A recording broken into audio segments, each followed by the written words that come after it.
बिस्मिल्लाहिर्रहमानिर्रहीम। अस्सलाम वालेकुम students. Secondary physics chapter number 18 electronics. Chapter number 18 electronics हम स्टार्ट कर चुके हैं स्टूडेंट्स। प्रीवियस लेक्चर में हमने देखा कि एक पीएन जंक्शन जो है वो किस तरह से बनता है, उसकी क्या क्या करैक्टरिस्टिक्स हो सकती हैं। आज हम उसी पीएन जंक्शन को as a semiconductor diode use करेंगे और हमारे आज के टॉपिक का नाम है रेक्टिफिकेशन। स्टूडेंट्स, ये एक सेमीकंडक्टर डायोड, ये इसकी एन साइड है जो एज अ कैथोड बिहेव करेगी, ये इसकी पी साइड है जो कि एज एन एनोड बिहेव करेगी। स्टूडेंट्स, आपने देखा फॉरवर्ड बाइसिंग में अगर पी साइड को पॉजिटिव टर्मिनल ऑफ बैटरी के साथ कनेक्ट करें और एन साइड को नेगेटिव टर्मिनल ऑफ बैटरी के साथ कनेक्ट करें तो ये जो कंडक्टर डायोड है ये फॉरवर्ड बाइस हो जाएगा और ये करंट को पास करने देगा। लेकिन अगर आप इस तरह से कनेक्शंस परफॉर्म करें कि इस पॉजिटिव साइड को बैटरी के नेगेटिव टर्मिनल से कनेक्ट करें और इस एन साइड को बैटरी के पॉजिटिव टर्मिनल से कनेक्ट कर दें तो क्या होगा, डायोड ब्लॉक हो जाएगा और ये इलेक्ट्रिसिटी के फ़्लो को अलाउ नहीं करेगा। यानी कि ये जो सेमीकंडक्टर डायोड है ये एक ही डायरेक्शन में करंट के फ़्लो को अलाउ करेगा जब ये फॉरवर्ड बाइस्ड कंडीशन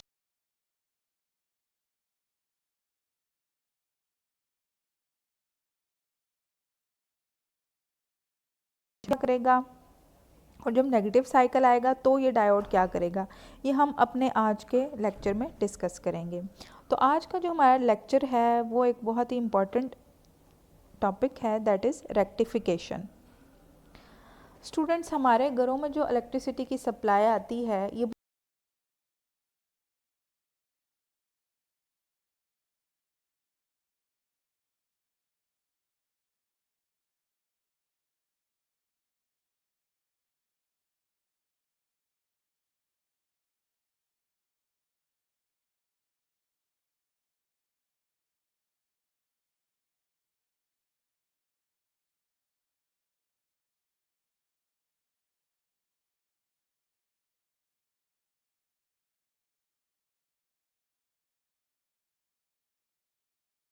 भी हम साथ पढ़ लेते हैं कि रेक्टिफिकेशन होता क्या है। The process of converting AC waveform into DC waveform is called rectification and the device used for this purpose is called rectifier. अब ये जो प्रोसेस है of conversion AC to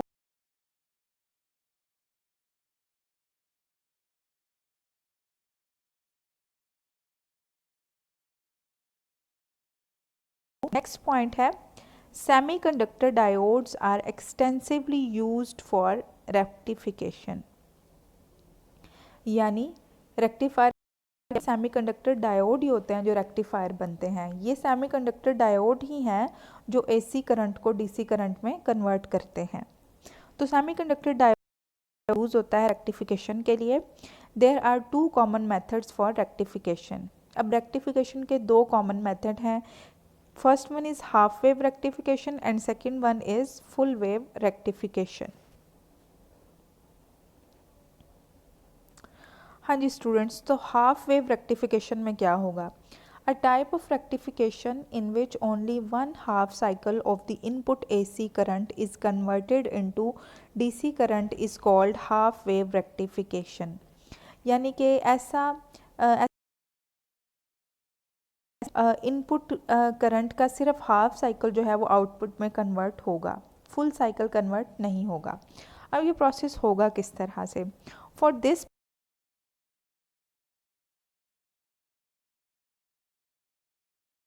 to an AC source of voltage of period T। यानी कि ये यहाँ पे आपको फिगर में दिखाया गया है कि एक सेमीकंडक्टर डायोड जो है ये यहाँ पे इस साइड पे एक input source of alternating current voltage जो है वो इसके साथ कनेक्टेड है सीरीज़ में, और इस साइड पे एक लोड रेजिस्टर जो है इसके साथ सीरीज़ में कनेक्टेड है। तो ये हाफ वेव रेक्टिफिकेशन का सर्किट इस तरह से होगा कि एक पीएन जंक्शन या एक सेमीकंडक्टर डायोड, एक लोड रेजिस्टर और एक इनपुट सोर्स ऑफ वोल्टेज जो है ये तीनों चीज़ें सीरीज़ में लगी हुई हैं। अब इसका प्रोसेस होगा किस तरह से हाफ वेव रेक्टिफिकेशन का। अच्छा, अब यहाँ से एक आप देखें इनपुट सिग्नल आ रहा है जिसका एक हाफ साइकिल पॉजिटिव है और हाफ साइकिल क्या है, नेगेटिव है। टाइम 0 टू t/2 यानी हाफ टाइम में जो है आपके पास पॉजिटिव हाफ साइकिल आएगा। उस वक्त क्या होगा, इस सोर्स की ये वाली साइड जो है पॉजिटिव होगी और ये वाली साइड क्या होगी, नेगेटिव होगी। अब आप देखें, अगर ये वाली साइड जो पॉजिटिव है ये P के साथ कनेक्टेड है और ये नेगेटिव साइड जो है ये N के साथ कनेक्टेड है। दैट मीन्स कि इस वक्त ये जो सेमीकंडक्टर डायोड है ये फॉरवर्ड बाइस हो जाएगा और इस पॉजिटिव हाफ साइकिल को अपने अंदर से गुजरने देगा और इस लोड रेजिस्टर में से पास होने देगा। तो इसका मतलब है टाइम 0 से t/2 के दौरान जो हाफ पॉजिटिव वेव आई वो आउटपुट सिग्नल के तौर पे अपीयर हो जाएगी, जैसे आपको यहाँ पे दिखाया गया है। दो सिग्नल, एक इनपुट सिग्नल है और एक आउटपुट सिग्नल है। इनपुट सिग्नल का फर्स्ट पॉजिटिव हाफ साइकिल जो है वो आउटपुट पे अपीयर हो गया है, क्योंकि इस वक्त जो था आपका सेमीकंडक्टर डायोड ये फॉरवर्ड बाइस हो गया था और इसने करंट को पास होने दिया।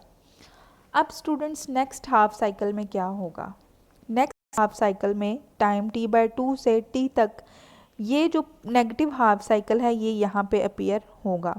उस वक्त ये जो साइड है ये होगी नेगेटिव और ये साइड जो है होगी पॉजिटिव। जो साइंस लगे हुए हैं इनके ऑपोजिट साइन आप कंसिडर करें, ये साइड होगी नेगेटिव और ये साइड होगी पॉजिटिव। अब यहाँ पर जो नेगेटिव साइड है वो P साइड के साथ कनेक्ट हो जाएगी और जो पॉजिटिव साइड होगी वो N साइड के साथ कनेक्ट हो जाएगी। ये तो रिवर्स बाइसिंग की कंडीशन हो गई, यानी कि जो है वो रिवर्स बाइस्ड हो जाएगा और रिवर्स बाइस जो है इस कंडीशन में इसमें से करंट जो है वो पास नहीं होगा। उस वक्त नेगेटिव हाफ साइकिल को ये डायोड जो है ये ब्लॉक कर देगा, क्योंकि ये रिवर्स बाइस हो चुका है। तो इनपुट सिग्नल का नेगेटिव हाफ साइकिल जो है वो डायोड में से पास नहीं हो सका और आउटपुट के ऊपर वो साइकिल जो है अपीयर नहीं होगा। ठीक हो गया। इसका मतलब है इस डायोड ने इलेक्ट्रिसिटी को सिर्फ एक डायरेक्शन में अलाउ किया, सिर्फ पॉजिटिव हाफ साइकिल को ही आउटपुट में कन्वर्ट किया है। So it's a half wave rectifier. Next again positive cycle आएगा और वो अपीयर हो जाएगा आउटपुट पे और नेगेटिव साइकिल जो है फिर वो क्लिप हो जाएगा, यानी वो डायोड उसको अलाउ नहीं करेगा और वो फिर ख़त्म। बिल्कुल इसी तरह यूँ पॉजिटिव हाफ साइकिल के लिए वेव अपीयर होगी और नेगेटिव के लिए स्मूथ लाइन आ जाएगी। तो इस तरह से जो है एक हाफ वेव रेक्टिफायर जो है ये इनपुट वोल्टेज के सिर्फ पॉजिटिव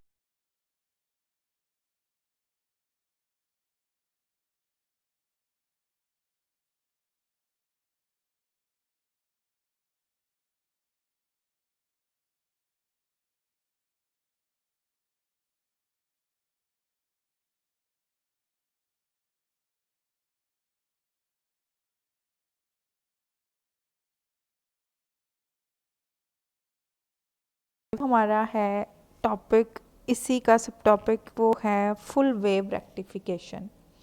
पिछला हमने देखा कि हाफ वेव रेक्टिफायर जो था वो सिर्फ में कन्वर्ट कर रहा था। अब आप देखें, अब आपने पढ़ना है full wave rectification. The rectification in which both input cycles appears as the output direct current is called full wave rectification। यानी ऐसी टाइप की रेक्टिफिकेशन जिसमें दोनों इनपुट साइकिल्स पॉजिटिव और नेगेटिव जो हैं दोनों जो हैं आउटपुट डायरेक्ट करंट के तौर पे अपीयर हों, ऐसी रेक्टिफिकेशन को आप बोलेंगे full wave rectification. Full wave rectifier is also known as bridge rectifier. Full wave rectifier का जो दूसरा नाम है वो है ब्रिज रेक्टिफायर। ब्रिज रेक्टिफायर क्यों कहते हैं? अच्छा जी, ये है कंस्ट्रक्शन। ये मैंने दो इसलिए बनाए हैं कि हम देख सके कि पॉजिटिव हाफ साइकिल के केस में क्या होगा और नेगेटिव हाफ साइकिल के केस में क्या होगा। ये जो इस कन्फिग्रेशन में हम कोई भी चीज़ अटैच करते हैं इसको हम बोलते हैं ब्रिज कन्फिग्रेशन। जिस तरह से आपने फर्स्ट ईयर में चैप्टर्स में कि व्हीट स्टोन ब्रिज जो है वो कैसा था। व्हीट स्टोन ब्रिज में आपने इस तरह वो भी एक ब्रिज कन्फिगरेशन थी और यहाँ पे आपने एक ब्रिज कॉन्फ़िगरेशन में 4 जो हैं डायोड, सेमीकंडक्टर डायोड लगाए हैं। इसको बोलेंगे ये ब्रिज रेक्टिफायर है, क्योंकि ब्रिज कॉन्फ़िगरेशन आप यूज़ कर रहे हैं। अच्छा, अब आपने 4 डायोड्स इस तरह से कनेक्ट कर दिए हैं। अब क्या करेंगे, ये इस पॉइंट पे और इस पॉइंट पे एक इनपुट सोर्स ऑफ वोल्टेज दे देंगे। ऑल्टरनेटिंग वोल्टेज सोर्स आपने यहाँ प्रोवाइड किया इस पॉइंट और इस पॉइंट के बीच में। ये जो पॉइंट है और ये पॉइंट, इन दोनों के बीच में आपने क्या अटैच किया हुआ है, एक लोड रजिस्टर। यानी यहाँ पे आप आउटपुट ले रहे हैं इन 2 पॉइंट्स के बीच में, और इन 2 पॉइंट्स के बीच में आपने जी इनपुट दिया हुआ है। अब क्या होगा, इनपुट के साथ किस तरह ये आउटपुट में कन्वर्ट होगी। इनपुट देखें, इनपुट का पॉजिटिव हाफ साइकिल आया in time 0 to t/2। Positive half cycle आया, ये साइड पॉजिटिव हो जाएगी, ये साइड नेगेटिव हो जाएगी। अब आपने देखना है कि कौन कौन से आगे लगे हुए हैं डायोड। ये साइड जी पॉजिटिव बन चुकी है। अगर आप देखें इस डायोड की ये साइड पॉजिटिव है, यानी ये डायोड फॉरवर्ड बाइस्ड हो जाएगा, और ये डायोड नेगेटिव साइड के साथ यहाँ पे अटैच है। तो ये डायोड जो है ये इस वक्त रिवर्स बाइस हो जाएगा। रिवर्स बाइस ने तो अलाउ ही नहीं करना, जबकि फॉरवर्ड बाइस जो है वो अलाउ करेगा। तो इसका मतलब है इसका काम यहाँ से ख़त्म हो गया, क्योंकि ये इस वक्त रिवर्स बाइस हो चुका है। अच्छा, ये 2 डायोड हो गए हैंडल। नेक्स्ट अब देखें, ये साइड है नेगेटिव, इस नेगेटिव ने आना है जी यहाँ पे। ये डायोड जो है पॉजिटिव साइड ऑफर कर रहा है, नेगेटिव के साथ जब पॉजिटिव लगेगी तो ये रिवर्स बाइस हो जाएगा, इसका काम भी ख़त्म हो गया। इस डायोड को देखें, नेगेटिव के साथ नेगेटिव अटैच होगा तो ये हो जाएगा फॉरवर्ड बाइस्ड। दैट मीन्स के in time from 0 to t/2 जब पॉजिटिव हाफ साइकिल आया तो डायोड D2 और D4 जो हैं ये हो जाएंगे फॉरवर्ड बाइस्ड, और ये डायोड D1 और D3 जो हैं ये हो जाएंगे रिवर्स बाइस। इन 2 डायोड्स का फर्स्ट हाफ साइकिल में काम नहीं है, फर्स्ट हाफ साइकिल में इन 2 डायोड्स का काम है। अब सिग्नल किस तरह से प्रोसीड करेगा, यहाँ से सिग्नल आया, ये एरोज शो करेंगे इसकी डायरेक्शन को, इस तरफ को गया, इस डायोड, ये चूँकि फॉरवर्ड बाइस है, इस डायोड में से गुजरा, यहाँ पे चला गया। ये चूँकि रिवर्स बाइस है इसलिए इस तरफ को नहीं आएगा। इस लोड रजिस्टर में से सिग्नल पास हुआ, यूँ मूव करता हुआ यहाँ जाएगा। अब ऊपर नहीं जा सकता क्योंकि वो रिवर्स बाइस है। ये वाला डायोड फॉरवर्ड बाइस है, सिग्नल इसकी तरफ आएगा, यहाँ से मूव करते हुए यूँ अपना साइकिल कंप्लीट करेगा, और लोड रजिस्टर पे आपको आउटपुट मिल गई। दैट मीन्स के फर्स्ट पॉजिटिव हाफ साइकिल जो है वो आउटपुट में कन्वर्ट हो चुका है। अब नेक्स्ट हाफ साइकिल में क्या होगा स्टूडेंट्स, अब आया negative half cycle, that is the time period here is t/2 to t। Next जो नेगेटिव हाफ क्या होगा, ये साइड होगी नेगेटिव और ये साइड हो जाएगी पॉजिटिव। अब जी ये जो नेगेटिव है यहाँ पे पहुँचा नेगेटिव, ठीक हो गया। ये इस वक्त पॉजिटिव साइड ऑफर कर रहा है, डायोड D2 हो जाएगा रिवर्स बाइस और डायोड D1 हो जाएगा फॉरवर्ड बाइस, ठीक हो गया। इस कंडीशन में D1 फॉरवर्ड बाइस है, D2 रिवर्स बाइस्ड है। ये इस साइड पे ये है जी पॉजिटिव, पॉजिटिव पहुंचा यहाँ, डायोड D3 हो गया फॉरवर्ड बाइस्ड और डायोड D4 हो गया रिवर्स बाइस। यानी नेगेटिव हाफ साइकिल में डायोड D4 और D2 जो हैं ये दोनों रिवर्स बाइस कंडीशन में हैं, और D1 और D3 जो हैं दोनों ये फॉरवर्ड बाइस कंडीशन में हैं।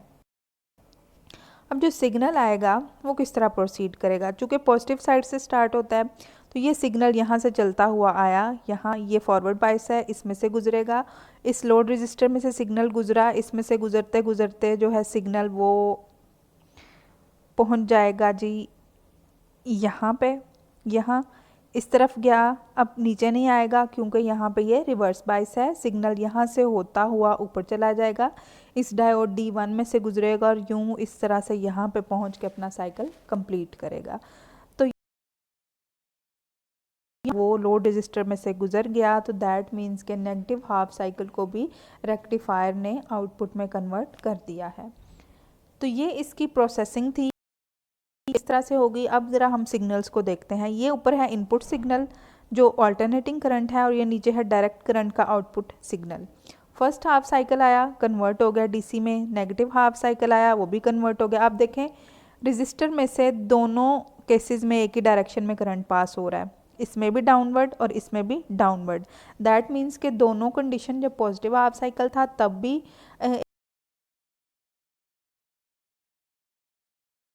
एक ही थी। तो दैट मीन्स के नीचे की तरफ आउटपुट नहीं होगी, ऊपर की तरफ ही होगी, फर्स्ट हाफ साइकिल के लिए भी और सेकंड हाफ साइकिल के लिए भी। और नेक्स्ट सारी वेव्स के लिए इसी तरह ये जो है आउटपुट एक ही डायरेक्शन में आएगी। अब आप देख रहे हैं कि आउटपुट जो है वो स्मूथ नहीं है, पल्सेस की फॉर्म में है। तो इस आउटपुट को स्मूथ बनाने के लिए मज़ीद आगे फ़िल्टर्स वगैरह लगे होते हैं, जिनमें कैपेसिटर और इंडक्टर यूज, जो डायरेक्ट करंट पल्सेटिंग डीसी है इसको स्मूथ बनाया जाता है। तो नेक्स्ट जो सर्किट्स हैं वो आप अपने हाई लेवल में पढ़ेंगे कि फ़िल्टर्स वगैरह क्या होते हैं। यहाँ तक आप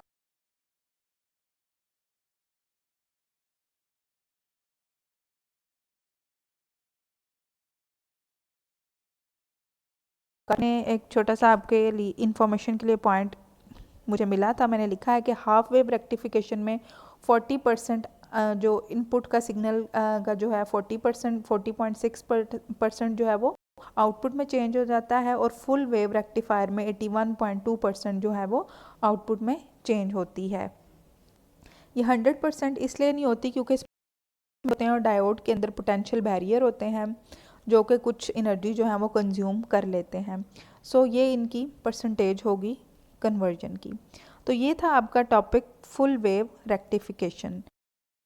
आज हमने जो पढ़ा है, हमने पढ़ा है कि रेक्टिफिकेशन होता क्या है, the process of converting AC wave form into DC wave form. इस प्रोसेस के लिए जो हम कंपोनेंट यूज़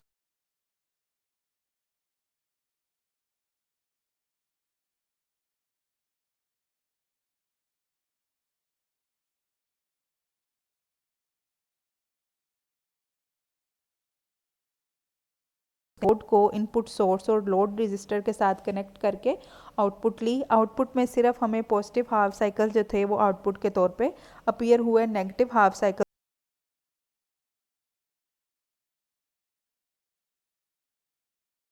देन हमने फुल वेव रेक्टिफिकेशन में एक ब्रिज कॉन्फ़िगरेशन में हमने 4 डायोड कनेक्ट किए और हमने देखा कि दोनों इनपुट साइकिल जो हैं वो